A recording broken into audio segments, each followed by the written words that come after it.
Now this is an excellent question of class 10th. The chapter is polynomials from exemplar.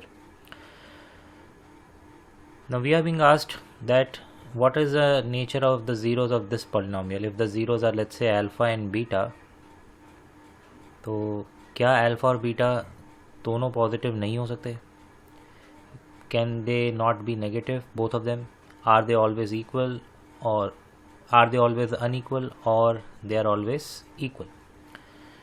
Now इसको जज करने के लिए पहले तो हम अपने पॉलिनोमियल को एक बार लिख लेते हैं.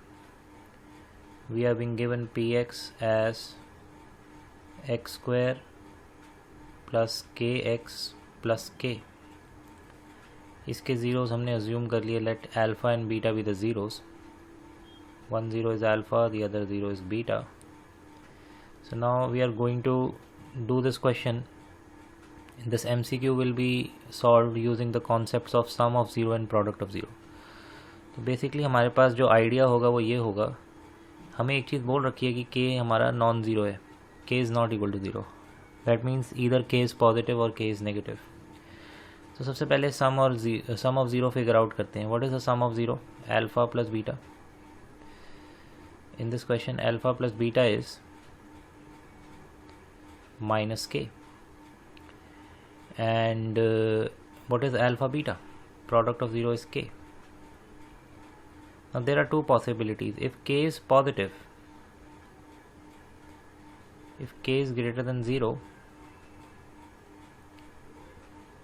then alpha plus beta is, which is minus k, is surely negative, and alpha into beta, which is plus k, is surely positive. So यहाँ पर हम नोटिस कर रहे हैं कि दो नंबर्स अल्फ़ा और बीटा हैं, उनको ऐड करने पे एक नेगेटिव आंसर आ रहा है. मतलब आप दो नंबर ऐड करेंगे और आपको नेगेटिव आंसर मिलेगा, और उन्हीं दो नंबर को जब आप मल्टीप्लाई करेंगे तो आपको पॉजिटिव आंसर मिलेगा. Now this is only possible, ये तभी मुमकिन है जब आपका अल्फ़ा और बीटा दोनों नेगेटिव हों. Alpha is less than zero and beta is less than zero. That means ये वाली चॉइस तो आपकी रूल आउट होगी. Option B is not possible.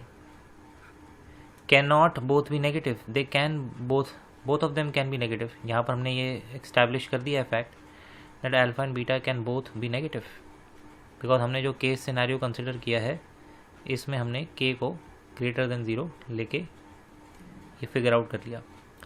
And अगर मैं सेकंड केस लेता हूँ जिसमें मेरा k लेट्स से नेगेटिव है, तो if k is less than zero then we will get alpha plus beta which is minus of k. This will be positive, क्योंकि k खुद नेगेटिव है तो नेगेटिव ऑफ k क्या हो जाएगा? Positive हो जाएगा. And alpha into beta which is k, क्योंकि k नेगेटिव है तो अल्फ़ा इंटू बीटा भी नेगेटिव होगा. अब मेरे पास जो सिचुएशन है वो कुछ इस तरह की है कि मेरे पास दो नंबर्स हैं, उनको ऐड करके आंसर पॉजिटिव आ रहा है और उनको मल्टीप्लाई करके आंसर नेगेटिव आ रहा है. So what could be the possible structures of the number? Naturally example के तौर पे सपोज मैं यहाँ पे लेता हूँ, यहाँ लिया मैंने 5 एंड दूसरा नंबर लिया मैंने -2, तो their sum is positive because I will get 3, and their product is negative because I will get -10. That means one of the zero is positive, the other zero is negative. So from here I can derive the conclusion that if alpha is positive then beta is negative. This is one of the possible combination. Or alpha is negative and beta is positive. So that means the zeros are different in sign. अलग अलग zeros आएंगे. अगर वो अलग अलग आ रहे हैं तो वो कभी इक्वल तो हो नहीं सकते. इसका मतलब ये वाली चॉइस भी रूल आउट होगी. एंड आर ऑलवेज अनइक्वल, ऐसा भी ज़रूरी नहीं है कि हर बार अनइक्वल हो सकता है कि वो फर्स्ट केस में दोनों नेगेटिव आ रहे हों और इक्वल भी आ रहे हों. अगर आपने ध्यान दिया हो फर्स्ट केस में both are negative, they can be equal also and they will still give you the same outcomes. So that means the only correct choice is first choice. First choice कह रही है कि alpha और beta दोनों positive होंगे. Alpha भी greater than zero होगा, beta भी ग्रेटर देन ज़ीरो होगा.